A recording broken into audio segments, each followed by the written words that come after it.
Hello, love. I just got done with my session today. Still didn't get around to talking about my mother, thankfully, because that would probably be a huge, long, drawn out task. Maybe I'm worried. Maybe I'm not. I don't know.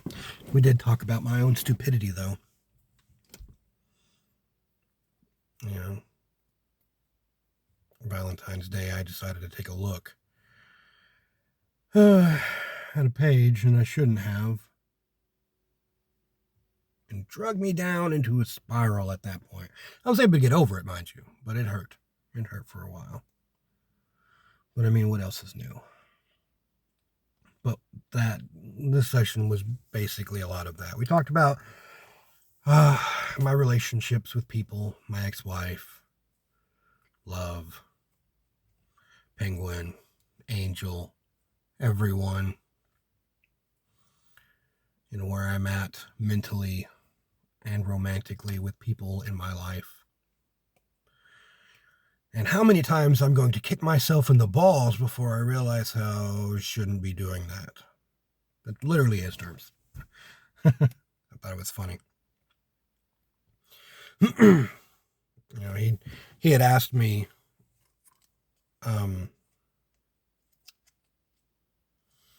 what is the difference between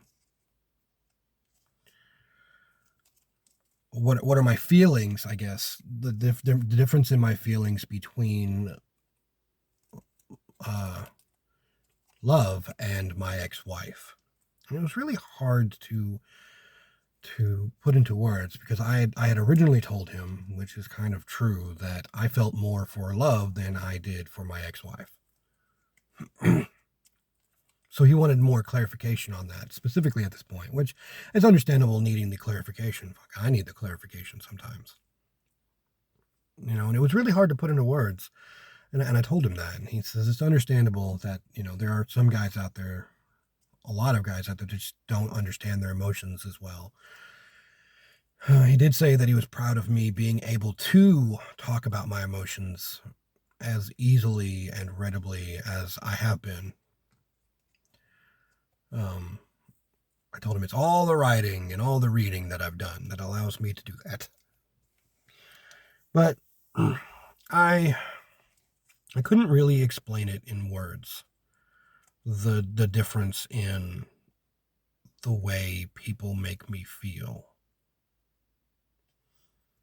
And I guess why I was so hung up.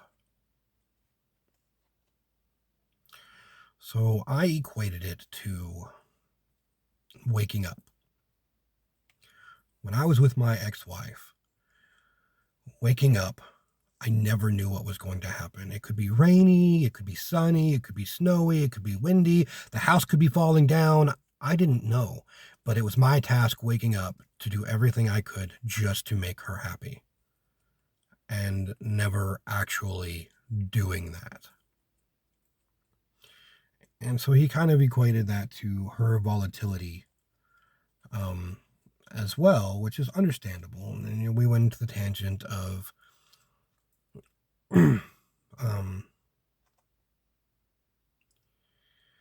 that I did try to go to couples therapy with my ex-wife. She went one time and then told me that she was never going back because she didn't want to feel like she was the bad guy. So we never went back.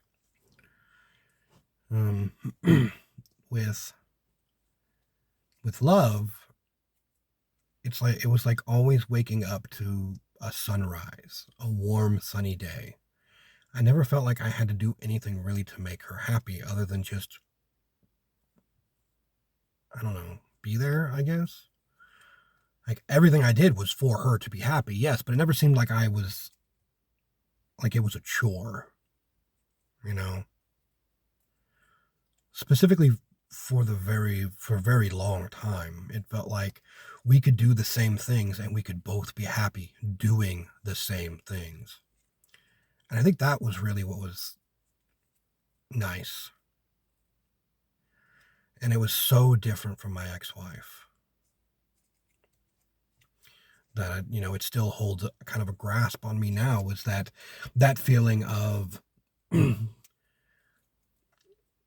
being with somebody who I was just, I don't know, at the time, just happy to be with me. Never expected anything from me. I didn't really expect anything from her except for, loyalty, honesty, not cheating on me. So, of course, I didn't get that in the end. But for the longest time, that's probably why I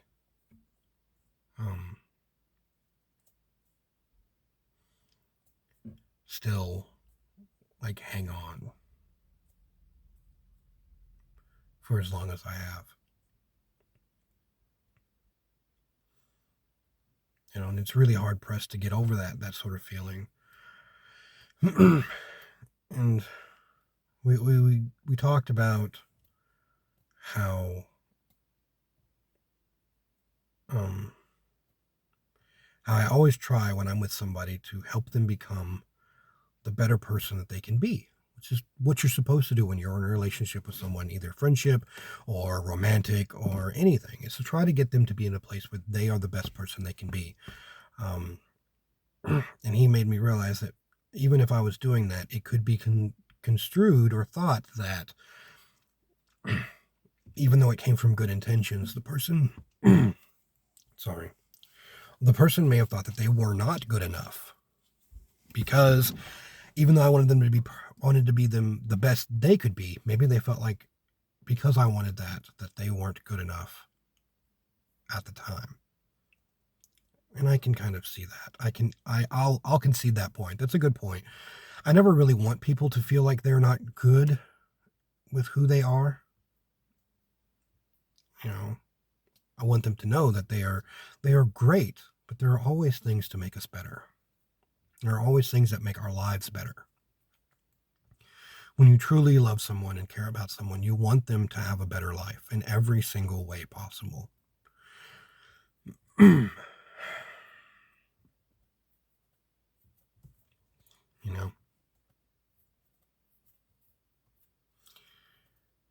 But sometimes they don't feel like they're good enough when you're always trying to make that happen. And that's not what I wanted to get away with. I want people to know that they are great, just who they are. Always. And I apologize if it's never really felt that way. I just want what's best for the people that I love. All the way around. I push for doctor's appointments, eye appointments, things like that to take care of them because they are important. I'm not. But the people I love are important to me. Always have been.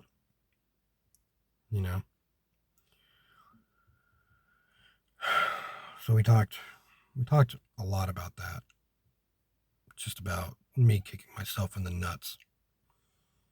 And how I feel like I'm stupid. And he said, no, you're not stupid. He tried to reiterate the fact that I wasn't stupid, but sometimes I'm going to have to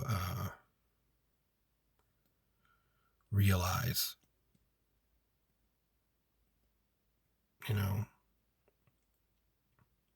how sometimes life is just filled with wanting someone that you don't want while having people want you. And it's hard for me right now. Because I know I'm wanted. But like it's hard for me to get to that romantic feeling for anyone right now.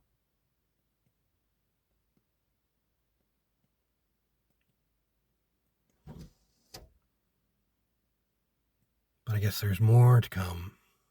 More sessions, more realizing, more things to do, because I'm always going to keep striving. And at least I have a job now that I can afford to go and keep talking and be better.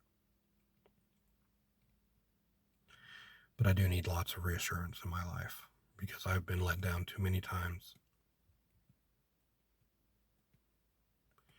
And not just by the people that I love. Not just by the romantic people in my life. So maybe next time we'll talk about my mother and realize where the problem really came.